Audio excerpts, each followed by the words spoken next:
Part 1, Chapter 4 of Madame Midas. This recording is in the public domain. Madame Midas by Fergus, Hume. Part 1, Chapter 4 The Good Samaritan. Is there anyone nowadays who reads Cowper, that charming domestic poet who wrote The Task, and invested even furniture with glamour of poesy? Alas, to many people, Cowper is merely a name, or is known only as the author of the delightfully quaint ballad of John Gilpin. Yet he was undoubtedly the poet laureate of domesticity, and every householder should possess a bust or picture of him, placed, not amid the frigid splendours of the drawing-room, but occupying the place of honour in his own particular den, where everything is old-fashioned, cheery, and sanctified by long usage. No one wrote so pleasantly about the pleasures of a comfortable home as Cowper. And was he not right to do so? After all, every hearth is the altar of the family, whereon the sacred fire should be kept constantly burning, waxing and waning with the seasons, but never be permitted to die out altogether. Miss Sprotts, as before mentioned, was much in favour of a constant fire, because of the alleged dampness of the house, and Madame Midas did not by any means object, as she was a perfect salamander for heat. Hence, when the outward door was closed, the faded red curtains of the windows drawn, and the newly replenished fire blazed brightly in the wide fireplace, the room was one which even Cowper, sybarite in home comforts as he was, would have contemplated with delight. Madame Midas was seated now at the small table in the centre of the room, poring over a bewildering array of figures, and the soft glow of the lamp touched her smooth hair and white dress with a subdued light. Archie sat by the fire, half asleep, and there was a dead silence in the room, only broken by the rapid scratching of Madame's pen or the click of Selina's needles. At last Mrs Villiers, with a sigh of relief, laid down her pen, put all her papers together, and tied them neatly with a bit of string. "I'm afraid I'll have to get a clerk, Archie," she said, as she put the papers away. "The office work is getting too much for me." "'Deed, mem, and 'tis the same I was thinking on," returned Mr McIntosh, sitting bolt upright in his chair, lest the imputation of having been asleep should be brought against him. "It's ill work, seeing ye spoiling your bonny eyes over sic a muckle lot of figures as ye had there." "Someone must do it," said Madame, resuming her seat at the table. "Then why not get a body that can dae it?" retorted Archie. "Not but what can a figure yourself, ma'am, but really you need a rest, and if I hear of anyone in town what we can trust, I'll bring him here next week." "I don't see why you shouldn't," said Madame, musingly. "The mine is fairly under way now, and if things go on as they are doing, I must have someone to assist me." At this moment a knock came to the front door, which caused Selina to drop her work with a sudden start and rise to her feet. "Not you, Selina," said Madame, in a quiet voice. "Let Archie go. It may be some tramp." "'Deed no, mum," replied Archie obstinately, as he arose from his seat. "'Tis very likely a man fra the works saying he wants to go. There's mair talk nor sense about them. I'm thinking the yattering parrots." Selina resumed her knitting in a most phlegmatic manner, but Madame listened intently, for she was always haunted by a secret dread of her husband breaking in on her, and it was partly on this account that McIntosh stayed in the house. She heard a murmur of voices, and then Archie returned with two men, who entered the room and stood before Madame in the light of the lamp. "'Tis two men from the wooden legged gout o' Slivers," said Archie respectfully. "Ane o' them has a wee bit o' letter for ye," turning to receive same from the foremost man. The man, however, did not take notice of Archie's gesture, but walking forward to Madame, laid the letter down before her.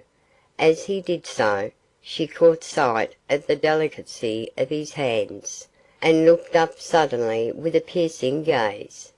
He bore the scrutiny coolly, and took a chair in silence, his companion doing the same, while Madame opened the letter and read Slivers' bad writing with a dexterity only acquired by long practice. Having finished her perusal, she looked up slowly.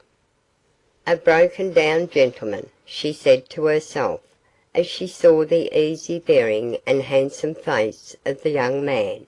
Then, looking at his companion, she saw by his lumpish aspect and coarse hands that he occupied a much lower rank of life than his friend. Monsieur Vandeloup, for it was he, caught her eye as she was scrutinising them, and his face broke into a smile, a most charming smile, as Madame observed mentally, though she allowed nothing of her thoughts to appear on her face.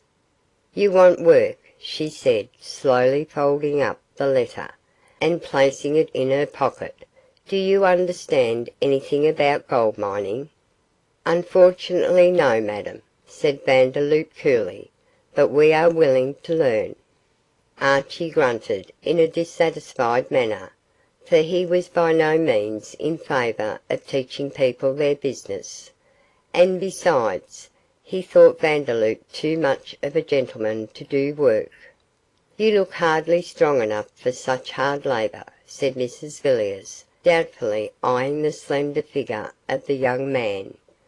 "Your companion, I think, will do, but you—" "I, madam, am like the lilies of the field that neither toil nor spin," replied Vandeloup gaily, "but unfortunately I am now compelled by necessity to work, and though I should prefer to earn my bread in an easier manner, beggars," with a characteristic shrug which did not escape Madame's eye, "cannot be choosers."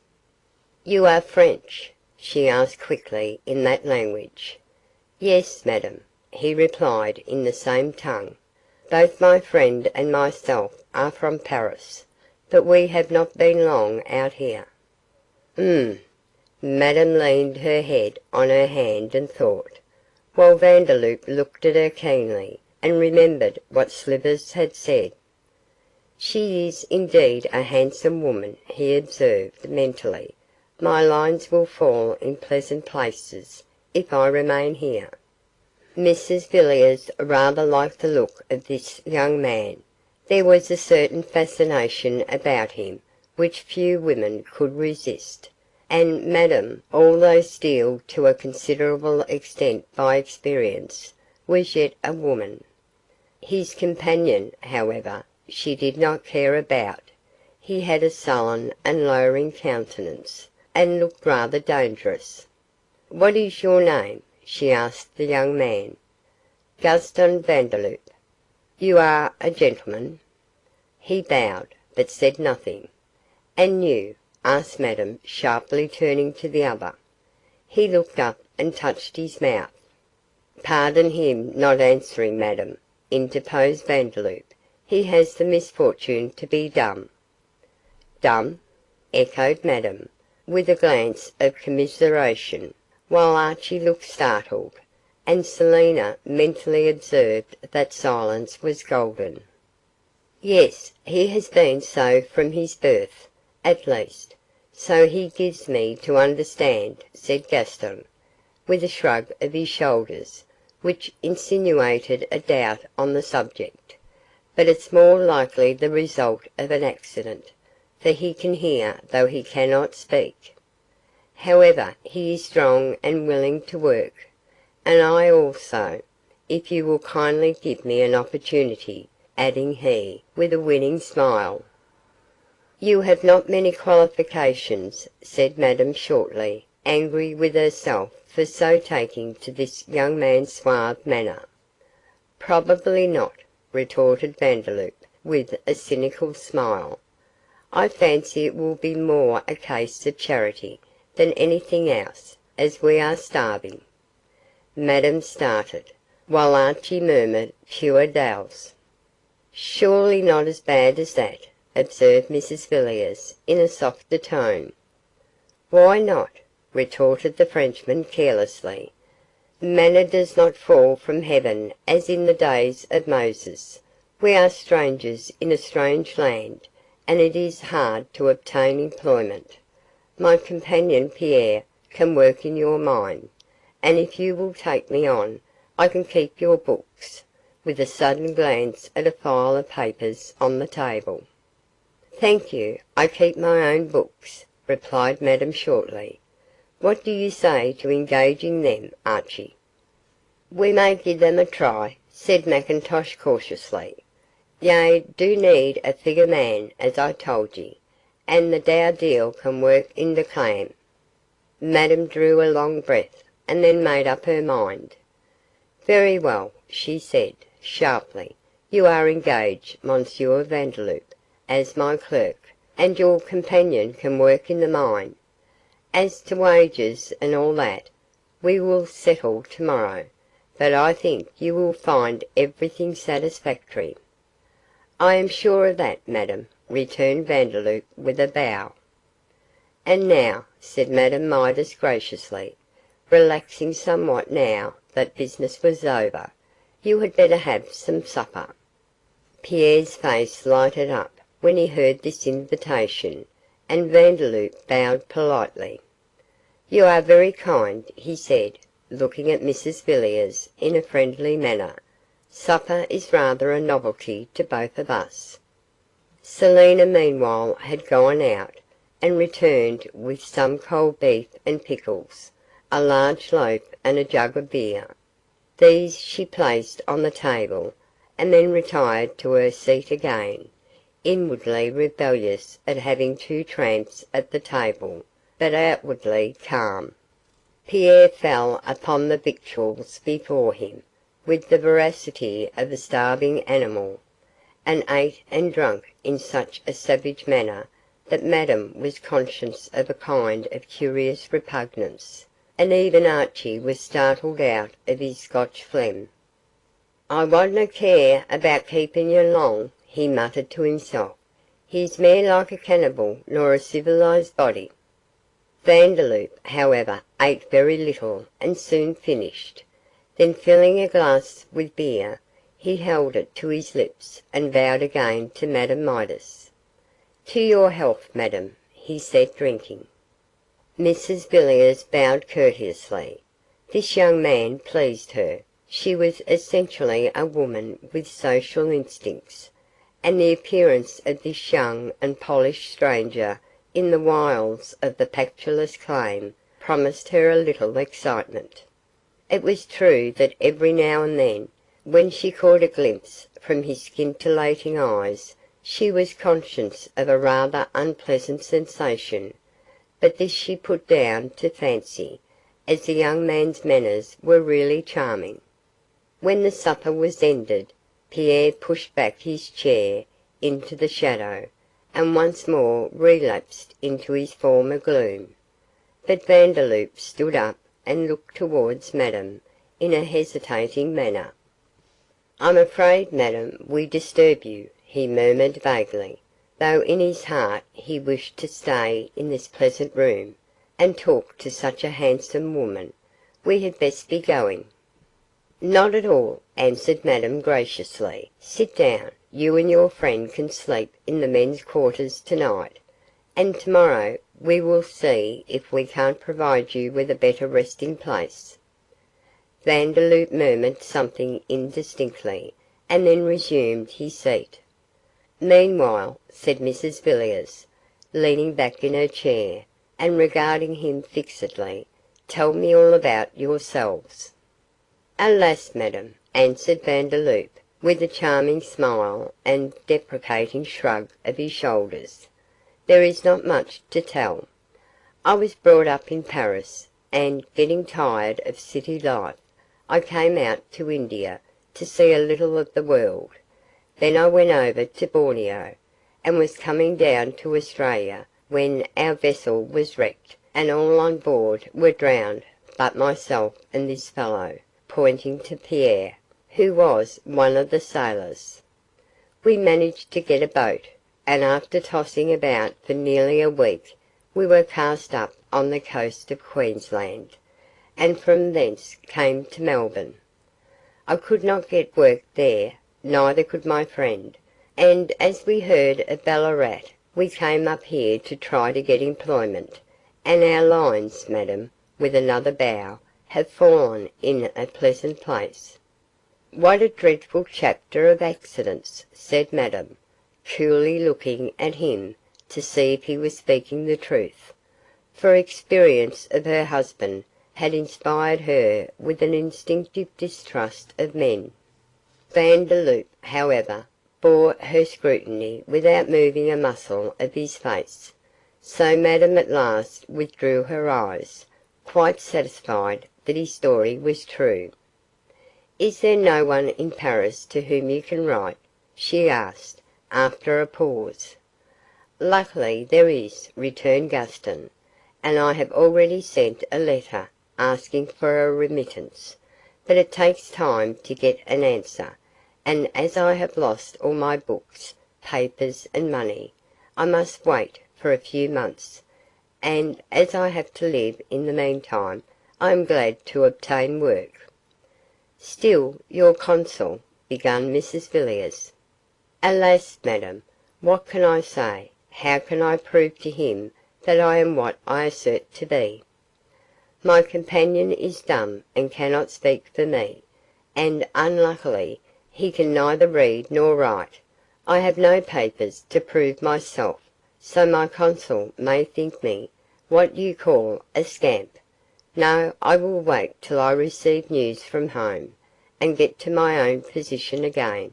Besides," with a shrug, "after all, it is experience." "Experience," said Madame quietly, "is a good schoolmaster, but the fees are somewhat high." "Ah," said Vandeloup, with a pleased look, "you know Heine." "I perceive, madame. I did not know he was read out here." "We are not absolute barbarians, Monsieur Vandeloup," said Madame, with a smile, as she arose and held out her hand to the young man. "And now good night, for I am feeling tired, and I will see you tomorrow. Mr McIntosh will show you where you are to sleep." Vandeloup took the hand she held out to him and pressed it to his lips with a sudden gesture. "Madame," he said passionately, "you are an angel, for today you have saved the lives of 2 men." Madame snatched her hand away quickly, and a flash of annoyance spread over her face as she saw how Selina and Archie stared. Vandeloup, however, did not wait for her answer, but went out, followed by Pierre. Archie put on his hat and walked out after them, while Madame Midas stood looking at Selina with a thoughtful expression of countenance. "I don't know if I've done a right thing, Selina," she said at length, "but as they were starving I could hardly turn them away."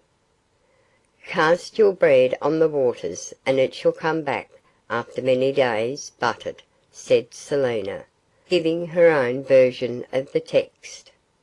Madame laughed.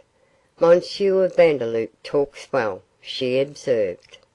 "So did he," replied Selina with a sniff, referring to Mr Villiers, "once bitten, twice shy."